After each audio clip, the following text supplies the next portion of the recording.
तो कैसे हैं मेरे सेल्स चैंपियंस? मुझे उम्मीद है आप बहुत बढ़िया सेल्स कर रहे होंगे और कहीं ना कहीं आप जो भी मैं आपको ट्रेनिंग दे रहा हूँ उस लर्निंग को सीखते हुए आप उन सारी चीज़ों को इम्प्लीमेंट कर रहे होंगे। तो मैं फीडबैक तो आपसे बाद में लूँगा। तो आज का जो वीडियो है, आज की जो ट्रेनिंग है वो बहुत ही आपके काम के होने वाली है और मुझे उम्मीद है आपको पसंद आएगी और फीडबैक तो आप मुझे बाद में भी दे सकते हैं। तो अमूमन क्या है, हम कमर्शियल रियल एस्टेट इन्वेस्टमेंट की आज के इस टॉपिक में बात करने जा रहे हैं। और जैसा कि आपको पता है कि रियल एस्टेट जो एक बड़े टिकट साइज का इन्वेस्टमेंट माना जाता है और कहीं ना कहीं एक जो इसमें बायर है, इन्वेस्टर है, वो टाइम टेकिंग का एक प्रोसेस लेता ही है, क्योंकि ये ऐसा नहीं है कि 2, 4, 5, 10 हज़ार का इन्वेस्टमेंट हो। कहीं ना कहीं लाखों और करोड़ों का एक ये टिकट साइज़ आता है, तो जिसमें कहीं ना कहीं ये लाजमी सी बात है कि एक जो बायर है, खासकर मैं एक इन्वेस्टर की बात करूँगा, वो सोचता भी है और उसके अपने जो पुराने एक्सपीरियंस हैं जिसमें उसने हो सकता है लॉस की अगर हम बात करें, प्रॉफिट की बात करें, वो सब उसने एक्सपीरियंस लिए होंगे। तो आज के मेरे इस वीडियो के माध्यम से मैं आपको ये बताने की कोशिश करूँगा कि आपको बेसिकली क्या है, जो एक इन्वेस्टर है उसकी नब्ज़ पकड़नी है और उसको कहीं ना कहीं साइकोलॉजिकल रूप में आपको क्या समझाना है, क्या बताना है। तो इस वीडियो के माध्यम से मैं वो सारी जानकारी आपको दूंगा, ट्रेनिंग दे रहा हूँ, तो वो आपके बहुत ही काम की होने वाली है। तो कृपया करके कुछ मिनटों के लिए अपने मोबाइल को या तो साइलेंट कर लीजिए या स्विच ऑफ कर लीजिए। साइलेंट कर सकते हैं। तो मैं सबसे पहले बात करने जा रहा हूँ जो कि एक कहीं ना कहीं एक फेमस कोट है, सभी जानते हैं, बट जानते तो ये भी हैं कि सुबह उठने से और जल्दी उठने से, व्यायाम करने से सेहत अच्छी रहती है। तो क्या सभी लोग करते हैं? तो कोट्स तो ऐसे बहुत सारे हैं जो पता है, बट करते कितने लोग हैं? तो आज इस वीडियो के माध्यम से मैं बात करने जा रहा हूँ नो रिस्क नो गेन। ये कोई नई टीचिंग नहीं है, मुझे पता है ज़्यादातर लोग इसको जानते हैं, नो रिस्क नो गेन। जी हाँ, और मैं इसमें एक और चीज़ ऐड ऑन कर देता हूँ जो कि रियल एस्टेट इन्वेस्टमेंट से कहीं ना कहीं कनेक्ट हो जाती है, more risk is equal to more gain. जी हाँ, more risk is equal to more gain, इसका एक फर्दर या एडवांस रूप हम कह सकते हैं कि अगर रिस्क में अगर मैं मोर रिस्क जोड़ देता हूं तो कहीं ना कहीं मोर गेन की प्राप्ति हो सकती है और कहीं ना कहीं उस संदर्भ में जो प्रॉपर्टी या रियल एस्टेट इन्वेस्टमेंट है वो आगे बढ़ सकता है। मेरी इस ट्रेनिंग के अंदर मैं जितनी भी बातें कर रहा हूँ उसका जो भी एंगल है, जो भी पैरामीटर है, जो भी ग्राउंड है, वो कहीं ना कहीं रियल एस्टेट इन्वेस्टमेंट से ही कनेक्टेड है। तो जितनी भी मेरी बातें हैं उसको आप रियल एस्टेट इन्वेस्टमेंट से ही कनेक्ट करेंगे। खासकर अगर मैं बात करूं commercial property investment for the having capital appreciation in your initial investment value, और कहीं ना कहीं मैं इसको आरओआई को लेके भी चलता हूं, रिटर्न ऑन इन्वेस्टमेंट, या हम बात करें योर पैसिव इनकम और रेंटल इनकम। तो अब मैंने बात करी आपको no risk no gain, more risk more gain. तो अब ये चीज़ें तो हमें पता है, इसके अलावा मैं बात करने जा रहा हूँ जो हो सकता है आपके लिए नई हो, आपको नई लर्निंग सीखने को मिलेगी, दैट इज़ कैलकुलेटेड रिस्क और अनकैलकुलेटेड रिस्क। जी हाँ, ये आपको अपने क्लाइंट को थोड़ा सा एम्फेसाइज करके समझाना है कि सर देखो, कैलकुलेटेड रिस्क और अनकैलकुलेटेड रिस्क में क्या फ़र्क है।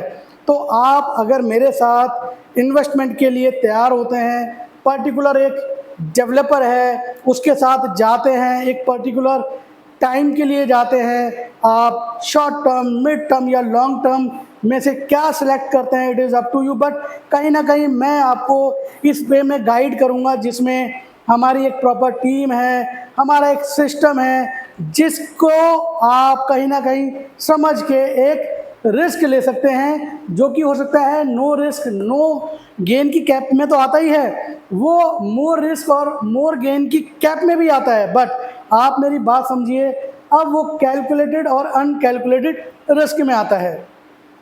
तो आपने देखा होगा अमूमन मार्केट में बहुत सारे टूल्स हैं, बहुत सारे ऐसे सिस्टम्स हैं, विंडोज़ हैं जहाँ पे आप इन्वेस्टमेंट कर सकते हैं, कहीं ना कहीं एक इन्वेस्टर इन्वेस्टमेंट कर सकता है। जी हाँ, जैसे कि कुछ बहुत पॉपुलर इन्वेस्टमेंट्स के सेक्टर्स भी हैं, चाहे मैं विंडोज़ की बात करूं, कोई इक्विटी में इन्वेस्टमेंट कर सकता है। जी हाँ, शेयर मार्केट की मैं बात कर रहा हूं, कोई गोल्ड मार्केट में इन्वेस्टमेंट कर सकता है। जी हाँ, गोल्ड खरीद के उस गोल्ड मार्केट का जो भी सिनेरियो है, अभी का क्या है, फ्यूचर का क्या होगा, उसमें इन्वेस्टमेंट कर सकता है।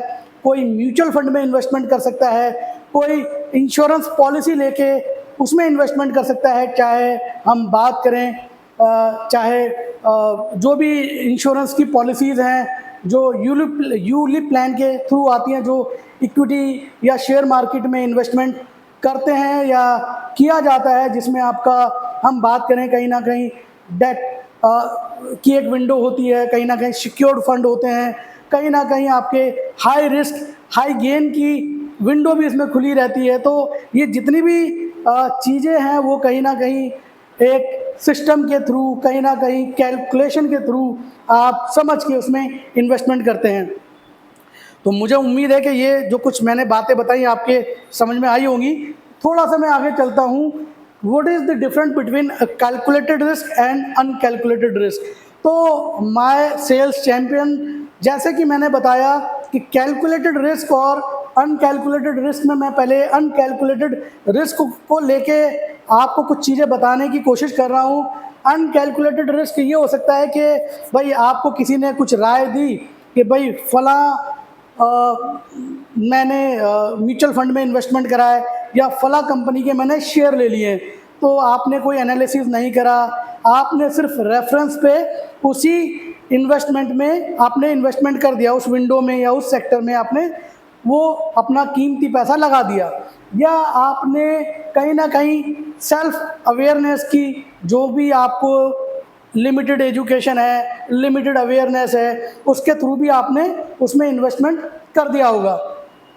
तो ये कहीं ना कहीं आपके लिए क्या हो जाता है, रिस्क तो हुआ, बट ये समझ रहे हो कैसा रिस्क हुआ, ये अनकैलकुलेटेड रिस्क हुआ। तो आप मेरी बात समझिए, हमें कस्टमर को, क्लाइंट को, प्रॉपर्टी इन्वेस्टर को ये समझाना है, सर आप कहीं ऐसी जगह किसी भी ऐसे डेवलपर के साथ क्यों इन्वेस्टमेंट करना चाहते हैं जिसमें आपकी कैलकुलेशन सटीक नहीं बैठती, या जिसमें आपने कोई एक्सरसाइज नहीं करी है किसी भी प्रकार की कैलकुलेशन की। तो अब मैं कैलकुलेशन या कैलकुलेटेड रिस्क पे आता हूँ। तो वो कहीं ना कहीं हमें दिखाता है, हमारे इन्वेस्टर्स को एक ट्रस्ट और एक सिक्योर्ड सिस्टम दिखाता है। जी हाँ, जैसा कि मैंने वर्ड यूज़ करा सिस्टम, उस कैलकुलेटेड रिस्क के अंदर कहीं ना कहीं डेटा होगा। जी हाँ, जो डेटा हम उसको प्रेजेंट कर रहे हैं उसकी कोई एक रिसर्च होगी, उसकी कोई अथेंटिसिटी होगी, उसका कोई पैरामीटर होगा।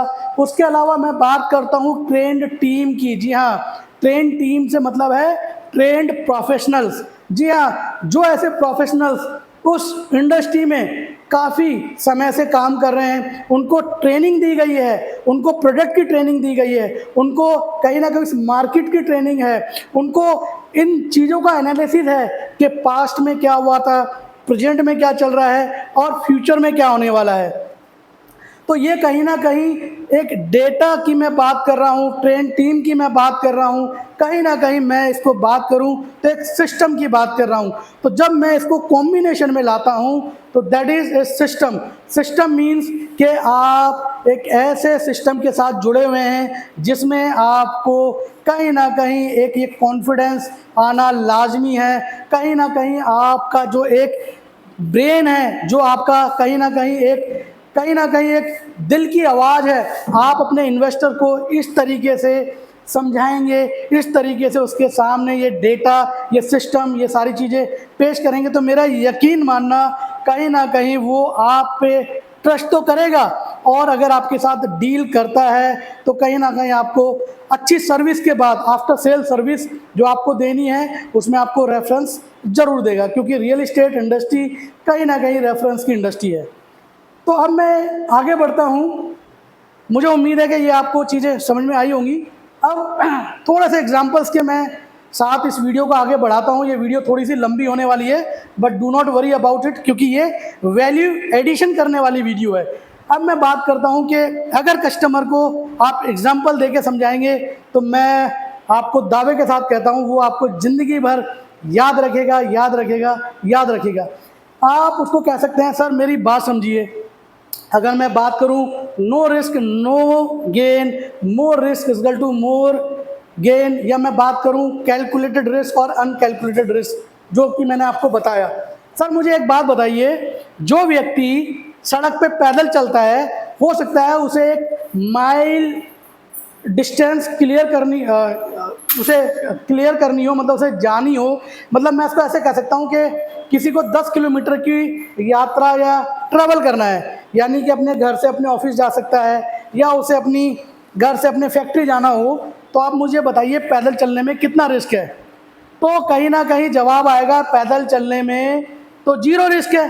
बिल्कुल सही बात है, पैदल चलने में जीरो रिस्क है, बिल्कुल सही बात है। तो सर अगर जहाँ पे जीरो रिस्क है मतलब जीरो गेन है। जीरो गेन से मेरा मतलब है उसका टाइम सेविंग।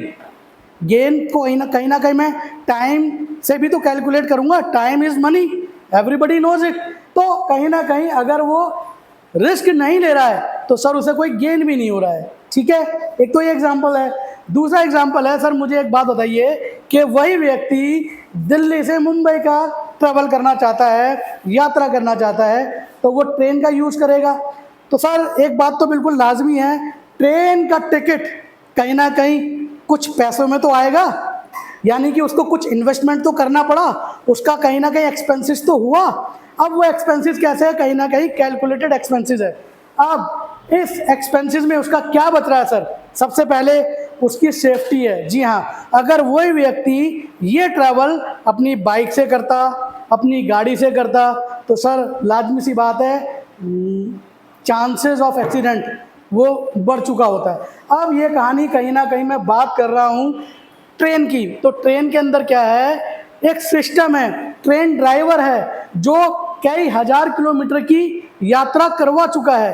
तो अब जो पैसेंजर हैं, इंडिविजुअल जो यात्रा कर रहा है, उसका कॉन्फिडेंस उस ट्रेन में बैठे हुए सैकड़ों लोगों से, हजारों लोगों से भी कहीं ना कहीं प्रेरित होगा। वो अकेला उस ट्रेन में नहीं जा रहा है। तो इस तरीके से क्या है, उसका टाइम बचा, ठीक है, इन्वेस्टमेंट हुआ बट उसका टाइम बचा, और उस टाइम को बचाने के पर्पस से, पॉइंट ऑफ व्यू से वो आगे इनकम सोर्स बढ़ा सकता है। कोई उसकी बिजनेस मीटिंग हो सकती है, बिजनेस डील हो सकती है। अगर इसी को हम दूसरे एंगल पे रखें कि वो पैदल जाएगा तो कब वो पहुंचेगा, कब वो मीटिंग होगी, कब वो डील होगी, कब वो पैसे की इनकम होगी।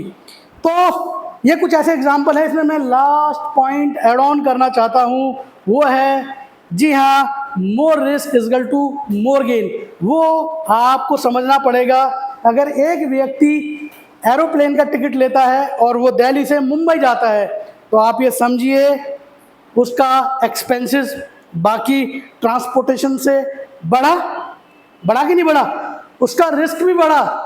सर बाइक से किसी की टक्कर हो जाए, गाड़ी से किसी की टक्कर हो जाए, तो बचने के चांसेस हैं या नहीं है। बट सर अगर मुझे बात बताइए, अगर वो एरोप्लेन से गिर गया तो कितने चांसेस हैं, 0% चांस है उसके बचने के।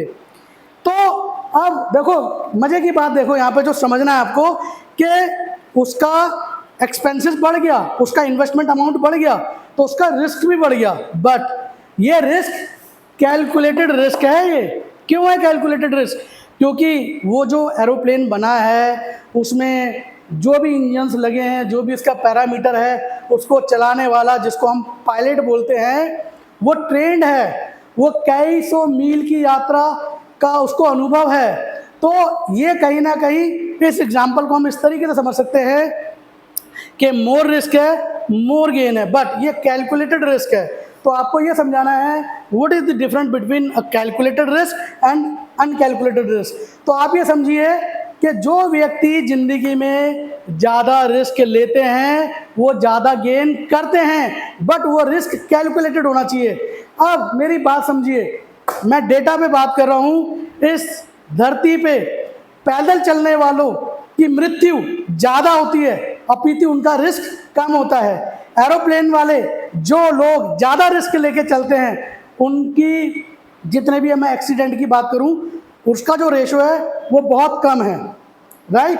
तो कहीं ना कहीं आपने इन एग्जाम्पल से समझा होगा कि सर आप रिस्क तो लीजिए, मोर रिस्क लीजिए, बट वो आपके कैलकुलेटेड रिस्क होने चाहिए, आपकी कैलकुलेशन में आना चाहिए।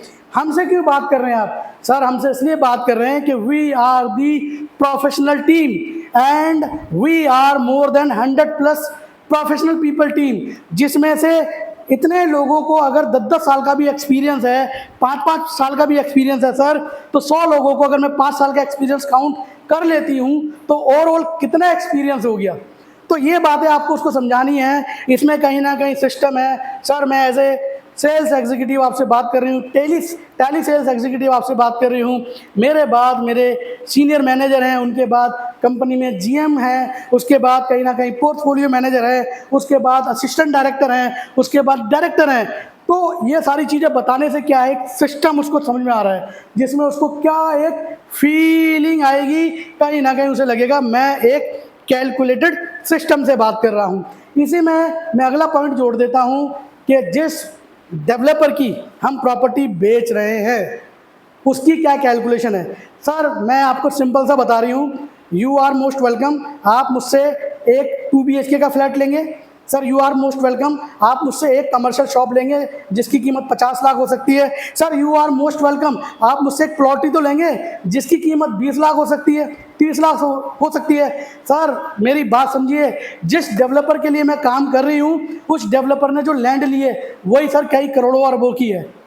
सर वो रेरा में रजिस्टर्ड है, या जो रेरा का सेक्शन 6 है उसके नॉर्म से हटके जो चीज़ क्लाइंट को, मेरे इन्वेस्टर को सेव कराती है, मैं उस पॉइंट ऑफ व्यू से बात कर रही हूँ। सर सबसे बड़ी बात है, मैं आपके रिस्क को कोई हथेली पे नहीं ले रही हूँ, मैं आपके रिस्क को कोई ऐरा गैरा नत्थू गैरा नहीं समझ रही हूँ, बट मैं आपको क्या कहना चाह रही हूँ या क्या कहना चाहता हूँ कि मैं जिस डेवलपर की बात कर रही हूँ सर वो ऑलरेडी एक रिस्क ले चुका है।